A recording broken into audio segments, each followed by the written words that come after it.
Good morning, boys and girls, ladies and gentlemen.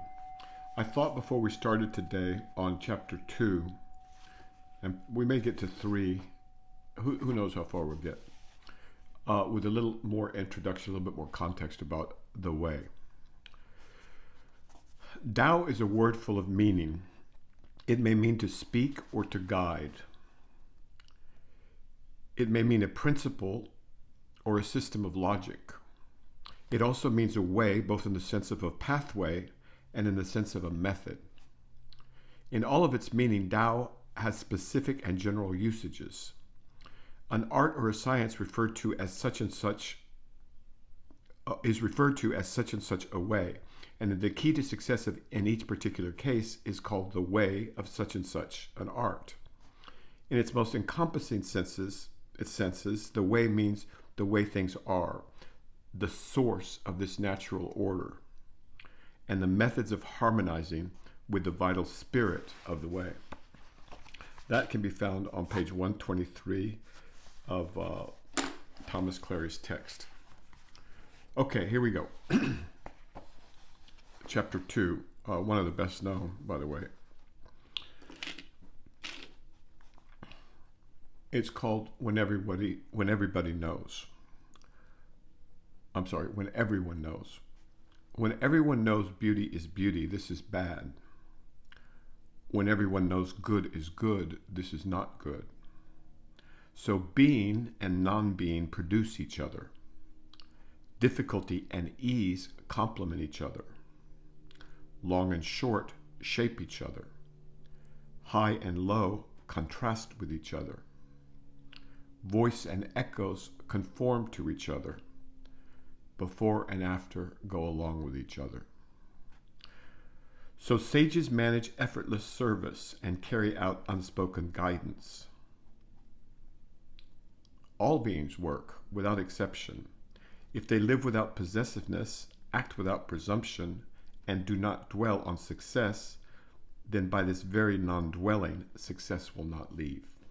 Okay, so this is, again, it seems like they front-loaded quite a bit of this, but let's go through this a couple of lines at a time, and let's see where we get, and then we'll go to Clary's notes. Okay. When everyone knows beauty is beauty, this is bad. When everyone knows good is good, this is not good. So this is I remember being puzzled by this in the beginning, but if you just reflect on it for a while, if everybody knows something's good, then nobody's thinking about, well, wait a minute, what could be wrong with this?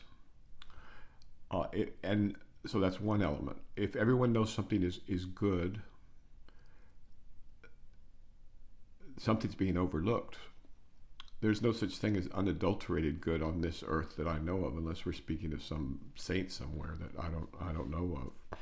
So every coin has two sides. One side may be a lot less important than the other, but still, I mean, I'm thinking of thalidomide, which was a medication that everybody knew it was good, and nobody thought to think hard about what it might do to fetuses in the womb, and it ended up causing them to have horrible deformities. There was a time when everybody knew smoking was good.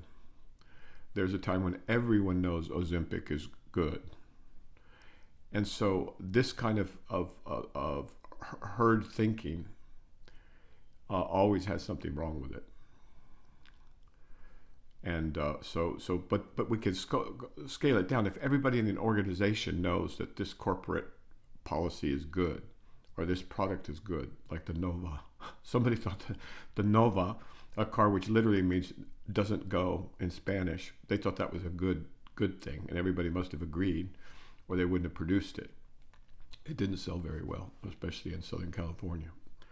Okay, so when everyone knows beauty is beauty, this is bad. When everyone knows good is good, this is not good.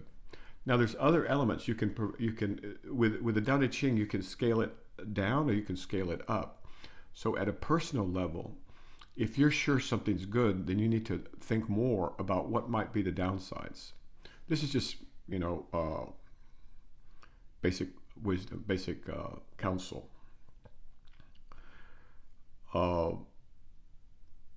The tulips in Holland. That's another example.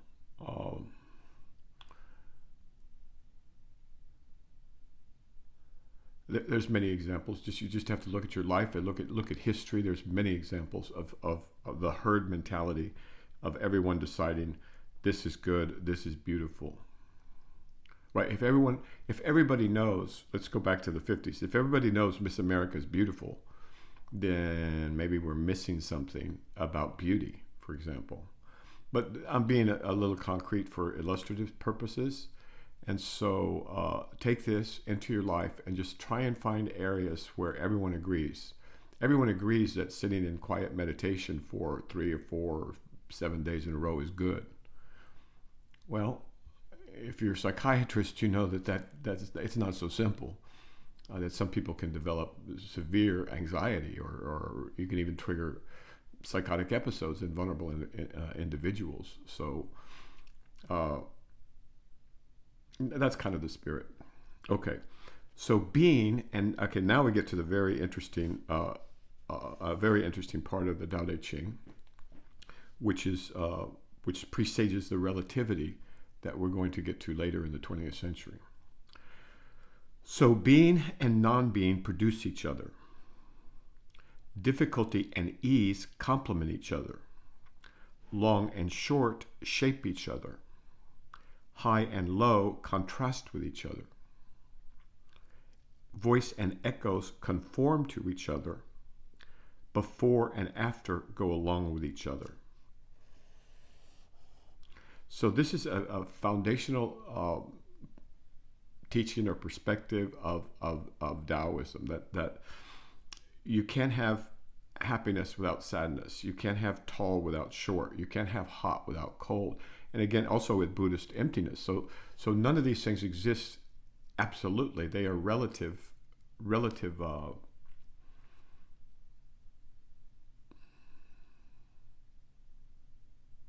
dimensions.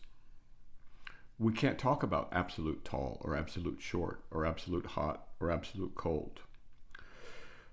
Okay, so that part's fairly straightforward. Long and short shape each other. High and low contrast with each other. Voice and echoes conform to each other. So this is a slight more nuance to it. Voice and echo conform to each other. Before and after go along with each other. So the notion of before and after, you have to have an before. You can't have an after without a before, and you can't have a before without an after. So again, you see how the mind just kind of creates these tautologies, and misses. And in this case, for example, you might miss the present. I'm not saying that's going to happen, but I'm saying that these kinds of reflections make you think of those things and make you contemplate. Well, there's no such thing as absolute tall. So a tall person in one country could be a very short person in another. Okay, but let's go back to the first line of this. So being and non-being produce each other. This is a little bit mysterious. Being and non-being produce each other. And you'll recall chapter 1 where we talked about non-being is called the beginning of heaven and earth. Being is called the mother of all things. So how do being and non-being produce each other?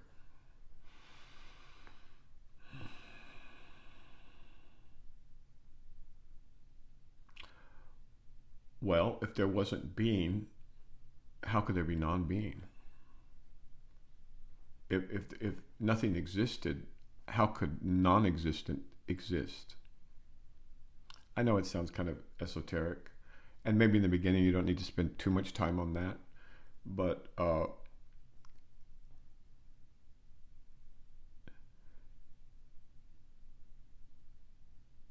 being and non-being produce each other. We know that non-being, the God, the Nagwal, the Tao, the Way, nature, Brahma, Allah, the infinite, the constant, the nameless, the one with 1,000 names, that, I'm just going to call it substrate, but we could call it the foundation, the ground. That produces everything that exists. Without there is no existence, there is no being. So the way in which non-being produces being, that should be clear. because we have no idea of what let's use the Big Bang Theory, which is sounding more and more funny every year. We have no idea where things were before the Big Bang, before there was time, for example, before there was anything in the universe. So science is somewhat humble in that regard. They realize they can never get to the world. They can only provide descriptions of the world. At least I hope they understand that. Not all of them do, but the good ones do. Okay, so going back to the text. So sages manage effortless service and carry out unspoken guidance. When you accord with the way, there's no effort. You just kind of go along with it. There's no effort for a bird to fly, for an earthworm to burrow, for a fish to swim, for us to speak or to think. It may be a little too easy. Okay, so sages manage effortless service because they're according with the way, and carry out unspoken guidance. So an example teaches much more than a preacher there banging you over the head with how you should be, generous and kind and loving and sensitive to others. His example is far more powerful, and you know this from your own lives, far more powerful than a lecture. Okay, all beings work without exception. So again, nothing is. All beings work without exceptions. Okay, so the birds build nests. The cacti grow spines. The moles dig holes. The moles dig holes. Okay, so all beings work without exception. And humans, we work too, without exception. One way or the other, you're going to have to be working in this world, if nothing else, to keep your peace of mind. And so now comes information on how to keep that peace of mind. All beings work without exception. If they live without possessiveness, act without presumption, and do not dwell on success, then by this very non-dwelling, success will not leave. So what came to mind in the beginning was all beings work without exception if they live without possessiveness. I imagined a beaver family. What if they got possessive about the dam that they built that year, or if a bird got possessive about its nest? Well, that's just not how anything works. And so we do our work and then we let it go. All beings work without exception. If they live without possessiveness, act without presumption. Well, acting without presumption is just smart. Because if you presume, you're assuming, and you're usually assuming something that isn't probably going to reflect too well on for you or on you. If they live without possessiveness, act without presumption, and do not dwell on success, then by this very non-dwelling, success will not leave. So if all you're focused on is success,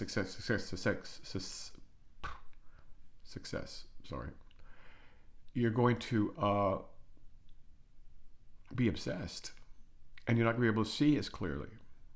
So you just do your work, do your best, try not to make assumptions, don't lie to yourself or to others, and just keep going. And don't be preoccupied with this abstract construct. In America these days, success is measured almost entirely in terms of money and fame, which is crazy, insanity, because money brings no peace, and fame even less so. I'm talking about large amounts of money. It begins to run your life, not you. You don't have your life. You just have to have seen it. But large amounts of money and large amounts of fame are not happy circumstances for the individual human. But that's an extreme. To the extent that any of us can, we'll do our best. If it works, it works. If it doesn't, it doesn't. And then we just keep going. That's all. But we don't become obsessed with this word success. What does it mean anyway? mean, in my world, it means peace. It means harmony. It means joy, constant joy. But if you're totally obsessed with getting that, you'll never get it. It's like someone who tries to be happy. That's a guaranteed recipe for being unhappy or miserable. Okay, so let's take some looks at Clary's notes, and then we will move to chapter 3, maybe. Okay, page 130. Let's see. Yeah, the title of this section, by the way, is called "Everyone Knows." 132, lines 1 through 4. When everyone knows beauty is beauty, this is bad. When everyone knows good is good, this is not good. And it looks like Clary is referring to an ancient Chinese sage who says that according to Chen Ying-wan, this means that it is not good for people to take their own ideas for granted or to get too fixed in their ways, lest they become so complacent that they lose their ability to adapt to diversity or change. Okay, that's fair enough too. When everyone knows that beauty is beauty, this is bad. Or when someone knows beauty is beauty, this is bad. When someone knows good is good, this is not good. And so, again, we can take it to the particular or we can take it to the general. In this case, he's taking it to the particular.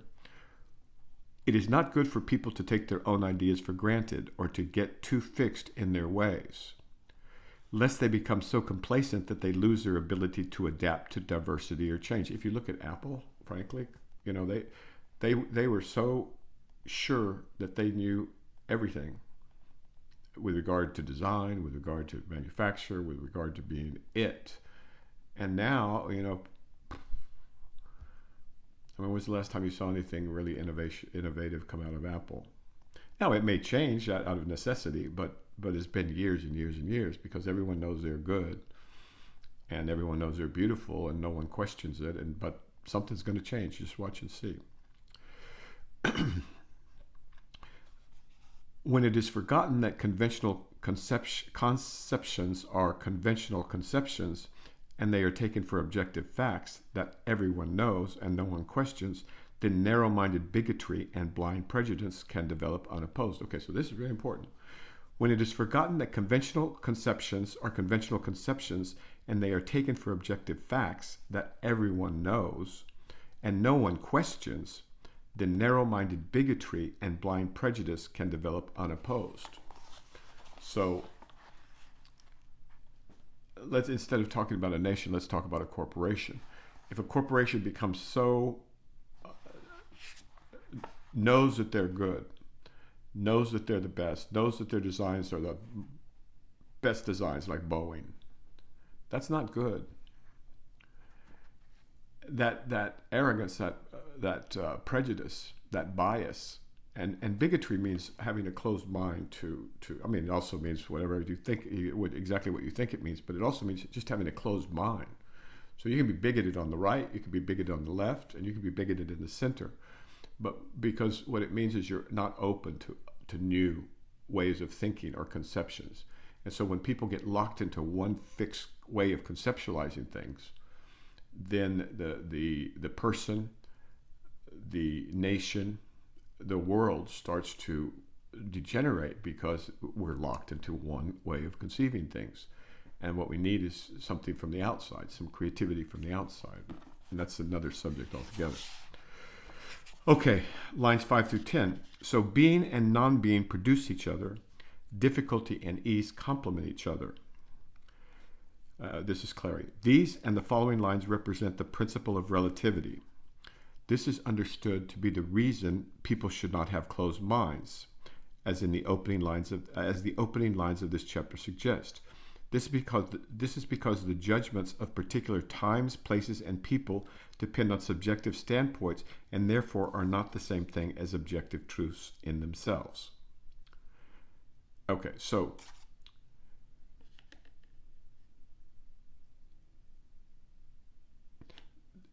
the judgments of particular times, places, and people depend on subjective standpoints.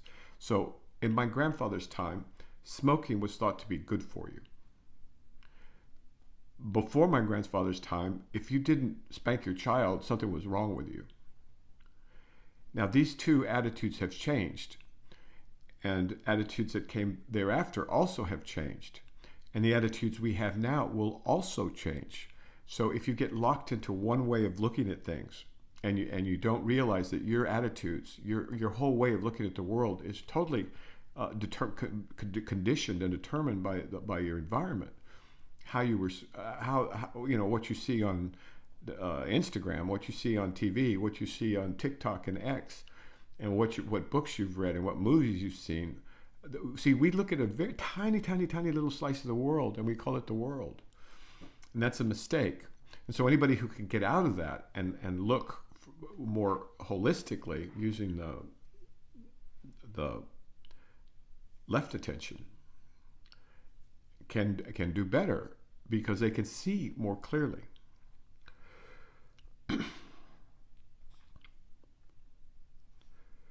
The judgments of particular times, places, and people depend on subjective standpoints and therefore are not the same thing as objective truths in themselves.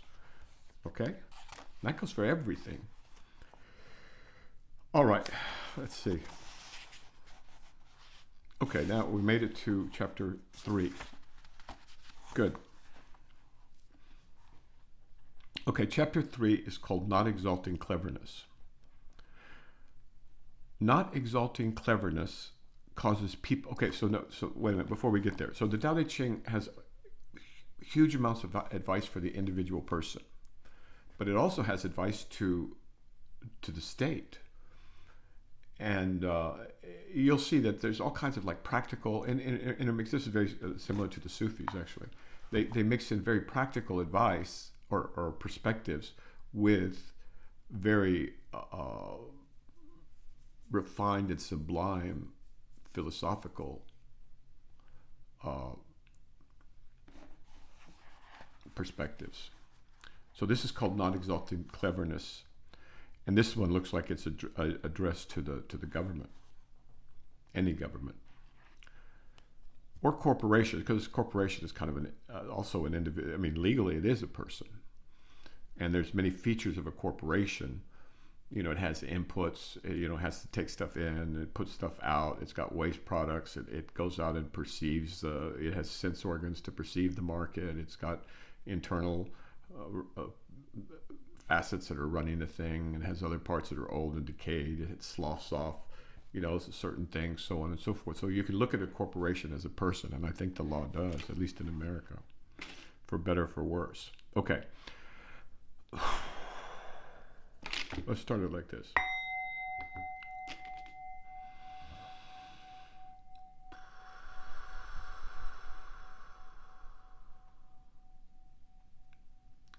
Not exalting cleverness. Not exalting cleverness causes the people not to contend. Not putting prices on hard-to-get goods causes the people not to steal. Not seeing anything to want causes the mind not to be confused. Therefore, the government of sages empties the mind and fills the middle, weakens the ambition, and strengthens the bones, always keeping the people innocent and passionless. It makes the sophisticated dare not to contrive. Action without contrivance. Nothing is disordered. Actually, action being without contrivance, nothing is disordered. Okay, that's beautiful. Okay, here we go. Not exalting cleverness causes the people not to contend. So here the key word is exalting cleverness. So we have a fetish in this country for clever people. We think they're so smart, and they come back with a smart aleck remark, or they have a really great tweet, or they have they get promoted just because they're got a silver tongue, or and so people start competing on those grounds, right? Do I appear intelligent? Do I appear insightful? Do I appear wise, rather than the actual reality of those things? So we wouldn't want to exalt cleverness. I mean, cleverness is nice to have around, but you don't exalt that. And then people don't contend with each other to try and be the have the best comeback. For example, Trump is someone who's very much into that kind of thing. We don't want to exalt that. Not putting high prices on hard to get goods causes the people not to steal. This is pretty straightforward. Not putting high prices on hard to get goods causes the people not to steal. If the corporations make it, I don't want to make this into a diatribe about the problems of the contemporary West, but let's just say that corporations, if something's hard to get, like let's say insulin, and you put a high price on it because it's hard to get, just by that simple fact, then people are going to have to steal. And so you can create stealing. If people don't have enough money to live, then they're going to resort to other things, to crime and other things like that. And the way to avoid that is to have reasonable prices on hard to get goods. Now, I'm not saying that people without insulin go out and steal, but I'm sure there are situations like that where you can't afford baby formula or something like that. Okay, next line. Not seeing anything to want causes the mind not to be confused. Now, this is axiomatic in Buddhism. If you're not preoccupied with what you want, what you need to get, I want this, I want that, I want to get this title, I want to get this promotion, I want to get this car, I want to get this invited to this party, you're going to get all confused. It's not an easy direct line, but you see over time that people who are preoccupied by those things are deeply confused and usually deeply asleep. So far better than that is to be, as the Buddha suggests, as free from desire as you practically can be. Don't want what other people want, and you're much, much happier and much, much freer. So one of the reasons that things are so crazy in New York or LA or San Francisco is everybody wants the same thing. Everybody wants the same house. Everybody wants to be next to the same restaurant. Well, that creates insanity. Sorry, folks. Okay. Therefore, the government of sages empties the mind and fills the middle. So they went from, and this is going to be true throughout the book. They go from the general to the specific and then back to the general. So therefore, the government of sages empties the mind and fills the middle. So let's refer to the sages that are running the government. Ooh, can you imagine? If we had sages running the government instead of the clown show that we have of these politicians who are professional politicians because they can't practice law or they think they can make more money doing this through corruption in our government. They can make a lot more money than they could just being regular lawyers or just regular people. Now, obviously, I'm not referring to every congressman and every senator, but I'm referring to quite a few of them. Therefore, pardon me. Therefore, the government of sages empties the mind and fills the middle. So imagine we had sages in the government. They wouldn't be all full of cleverness. They wouldn't be all full of, we're going to use this psyop. We're going to use this manipulation of the voter. We're going to scare them with this. We're going to entice them with this. We're going to give them money and not mention that we're taking it from the other side. We're going to scare the hell out of them that the opposing party is going to destroy the country, right? So all of this non-sage-like behavior, because when you do that, you hurt your own people. And that's what's happening. We've hurt our own people. Our government is hurting us by incessant lying and psychological operations that are designed to inculcate fear or hatred or worse. So it's a really bad situation, and we may collapse because of it. So at any rate, therefore the government of sages empties the mind and fills the middle. Now the middle refers to the hara, the center of the body, or the middle way, or it just refers to the balance, to the heart of the matter that matters, the middle, right? And remember, in Taoism and in Buddhism, that they're not into the extremes, one way or the other. It's the middle way. It's the, you want to fill the belly. not the mind. It weakens the ambition and strengthens the bones. Okay, so if your country is just full of ambitious people, there's nobody to run anything because everybody's too busy trying to figure out a way to get ahead. So ideally, you'd want government where people were not ambitious. They didn't go in there to compete with each other as to who could get the highest net worth or position. It weakens the ambition and strengthens the bones. So the bones are what hold us up together. It's a pretty straightforward metaphor. Always keeping the people innocent and passionless, which is kind of the opposite of what we're doing now. What we're doing now is making the people afraid and angry and putting each other at each other's throats, which is ridiculous. That's totally unnecessary. I know, I'm an old man. I grew up with all kinds of racism. I went to segregated schools, but it was never as bad as this. And I lived in the 5th Ward of Houston during the 70s. So I've seen racism, and I've seen violence, and I've seen bloodshed, and I've seen all kinds of things. But it was never as bad as this. Because it's being fomented by people that want to keep us preoccupied, I guess. I mean, I'm not a political commentator, but the point is that in the Tao Te Ching, it says you want to keep the people innocent and passionless. You don't want to foment emotion in your people. You want them to be chill. You want them to live their lives. That's the whole function of government, is to create an environment where people can flourish and do their work and contribute and take what they need. And so we're a long way from that. Another reason why the Tao Te Ching is a very useful manual for governments, and if we, God forbid that we have to rebuild, from the rubble, then we have something hopefully to guide us, because this has been used and used to good effect throughout history. Okay. It makes the sophisticated not dare to contrive. Action being without contrivance, nothing is disordered.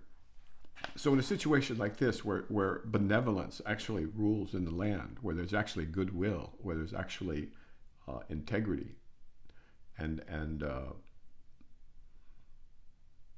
good faith, without the extremes, then the sophisticated, clever people, they don't dare to contrive, because they know that they're going to get seen through. So you don't have things like the tulip. What was it? The tulip. There was a time in Holland, and the whole world went nuts over tulips. It was like the .com boom. I mean, everything was tulips. The price of tulips went through the roof. Mass insanity. And of course, the whole thing collapsed. And so, if you don't have an environment that fosters that or fertilizes that, then the clever people, the sophisticated people, they don't dare to contrive, because they can't get anywhere.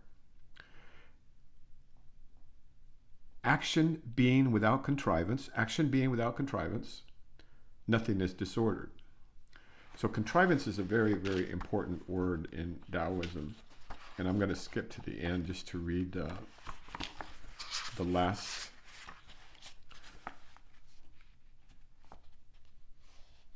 line of the Tao Te Ching. The way of heaven helps and does not harm. The way for humans is to act without contention. The way of heaven helps and does not harm. The way for humans is to act without contention. So this is a big construct or feature or pillar of Taoism, and that is to act without contrivance. Just be straightforward, direct. Okay, let's see. I think we should probably stop there. And then the next, so that was 2 and 3, and some of these will be very straightforward, I hope. Some of them are much more straightforward. Oh, we got to get to the notes. Let's do that real quick. Let's do that in the time we have left. Okay, so now we're on 133 of Clary's notes.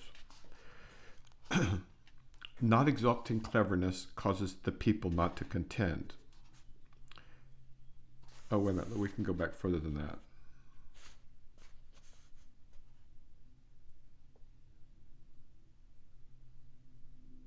No, this is good. So we're on chapter 3, not exalting cleverness.